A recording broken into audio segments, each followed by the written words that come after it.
Sriti cemerlang, Islam gemilang, insan soleh pintar itulah harapan. Sriti cemerlang, Islam gemilang, ummah Rabbani itulah idaman. Assalamualaikum anak-anak Sriti. Semoga sihat selalu semuanya. Kita teruskan dengan mata pelajaran sains tahun 1 bersama Muallimah Syahidah.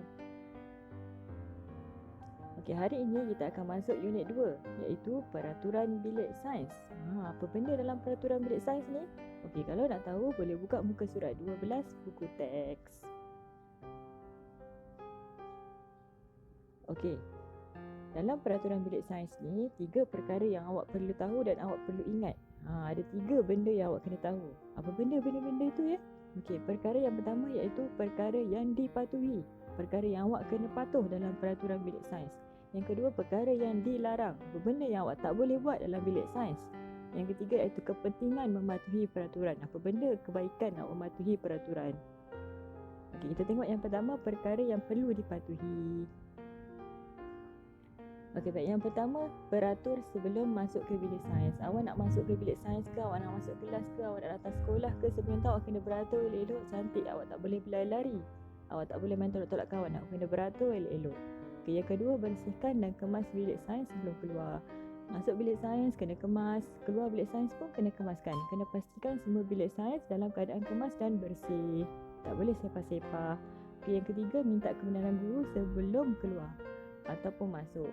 Awak nak masuk kelas ke, awak nak keluar kelas ke, awak kena minta kebenaran guru yang ada. Kalau tak ada, awak kena pergi cari, awak kena minta kebenaran guru dulu baru boleh masuk. Itu yang kena awak patuhi. Okey, seterusnya perkara yang dilarang. Perkara yang dilarang ni maksudnya apa? Perkara yang tak boleh awak buat. Yang kalau awak buat nanti, kalau awak buat, cikgu, muallim-muallimah akan marah awak. Okay, apa benda? Dalam bilik sains, awak dilarang bergurau, bermain dan berlari dalam bilik sains. Awak tak boleh main lari-lari, awak tak boleh main lompat-lompat, tak boleh bergurau dalam bilik sains. Sebab dalam bilik sains banyak barang yang bahaya. Okey, yang kedua, dilarang makan dan minum. Dalam makan dan minum dalam bilik sains, awak tak boleh makan dan minum. Nanti bersepahlah, tupahlah. Siapa yang nak lap? Okey, tak boleh makan dan minum, okey? Ini perkara yang dilarang. Okey, baik. Seterusnya, apakah kepentingan mematuhi peraturan? Apa kebaikan kalau awak patuh peraturan? Okey. Yang pertama, pembelajaran dapat dilakukan dengan berkesan. Kalau awak patuh peraturan, awak akan belajar dalam keadaan selesa, yang baik, yang tenang.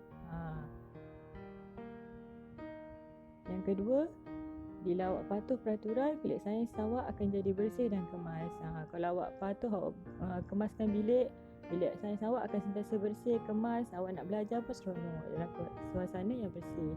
Okey, yang ketiga, mematuhi amalan guru adalah amalan yang baik. Mematuhi arahan guru cakap apa, awak kena patuh. Sebab itu adalah amalan yang baik. Guru seperti juga ibu bapa. Awak kena patuh arahan, dengar cakap ibu bapa.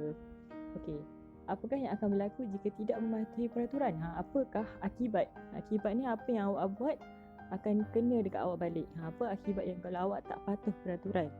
Okey, yang pertama, bilik sains akan menjadi kotor. Kalau awak tak patuh peraturan, awak tak kutip sampah ke, awak buang rata-rata barang ke, bilik sains awak akan jadi kotor dan bahaya.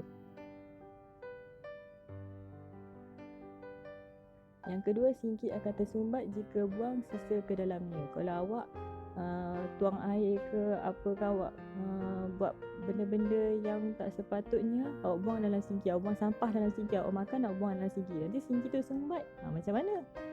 Tak elok lah kan? Okey, yang ketiga, pembelajaran tidak dapat dilakukan dengan baik. Kalau keadaan kelas awak kotor, tak bersih, berbahaya, awak nak belajar pun tak seronok kan? Tu jadi pembelajaran awak tak seronok, tak dapat dilakukan dengan baik. Okey, yang keempat, bermain atau berlari dalam bilik sains boleh mencederakan. Kalau awak tak patuh peraturan, awak main lagi kejar-kejar, dia boleh mencederakan awak.